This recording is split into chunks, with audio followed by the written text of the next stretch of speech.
Bethany and Jocelyn, who have a home group for Selah. So we're gonna ask them some questions so you guys can figure out if a home group is something that is interesting to you. Airly's here today. Airly's here today. Let's all. A giraffe. Oh, Next we need a giraffe. We need a giraffe. Why did you start a home group? I think initially LaDawn had put it in an email to the leaders about doing a home group, and so then we connected. I've been a Selah leader for a while, and before that a Selah mom. I had just gotten a job at church, and I had to work on Thursdays, and I was very disappointed about not being able to be a part of Selah. So I approached LaDawn about, well, what are the options? Am I able to lead a group on another morning, maybe not at church or whatever? And so then that's, I think, when she sent out that email. How did you guys find moms to join your group? I had a couple from my group from the last year, 2 years I think, join me in our group. And then a few from my table that I was leading at Selah, their kids weren't doing so well staying in the nursery, and so they weren't really planning to come back to Selah, and so then we invited them to this. How do you find the moms are connecting through your group? Really well. Really, really good. Mm-hmm. It seems like right from the beginning people shared and were vulnerable, and right from then it just has been awesome. Yeah, I remember a morning very close to the beginning of the year when I just, I think we asked a couple simple questions and people started opening up and in ways that I just never expected. It has felt like a God thing this year, I would say, with the way the moms have connected with each other and have opened up and become friends. But what format do you use? We actually just follow the same Selah at church, so we get the recordings of their audio and then we listen to it, and so then we have the paperwork as well, and so we can fill it in and do the prayer sheets. Because Selah at church is every other, like they do the same thing twice, so then we get to be a little bit creative. Mm-hmm. So we've done, like Maddie, your vlogs we've listened to. They've been awesome. And they start lots of discussions. Yeah. Has that been easy to do to figure out a format that works for you guys? Yeah, it was pretty easy actually. We sat down before it started and just talked about some ideas, and because we were following the Selah audios anyways, it was just filling in the every other weeks, and then we got to be creative and it was fun.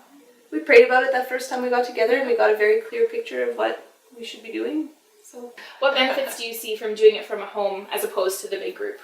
The bigger benefits is that we get to be with our moms like every single week. Our babysitters take them downstairs, and so we've gotten to really connect with them because we're with them every week, and it's so casual. We just have our coffees and sitting around in the living room, and that's been a lot of fun. But I think being in a home, it's just comfortable and cozy, and it just feels different somehow, and I think that's been a really nice thing for us, and not even necessarily something that everybody needs, but I think our specific group of moms who are having a hard time with their kids going into childcare and stuff, we did need that, and it's been good. Yeah. We had a few kids that struggled with staying in the nursery at church or whatever, and so just being close with them, and the babysitters are able to bring them up and just quickly talk and then bring them back down. Like that's actually been a huge thing as well. And so now all of our kids stay downstairs. What are a couple of highlights from your year? One of the mornings, the painting morning that we did, It was really fun. we had Selena come, and that was just a nice,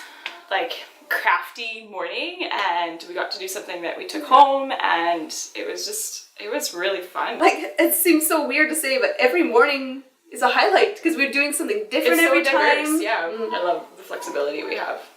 What advice would you have for anyone who wants to have a home group next year? Either very good babysitters who are responsible and are consistent, or else maybe a different system where maybe one or two of the moms go down with the kids, but that is harder to arrange. But so something like that is really important.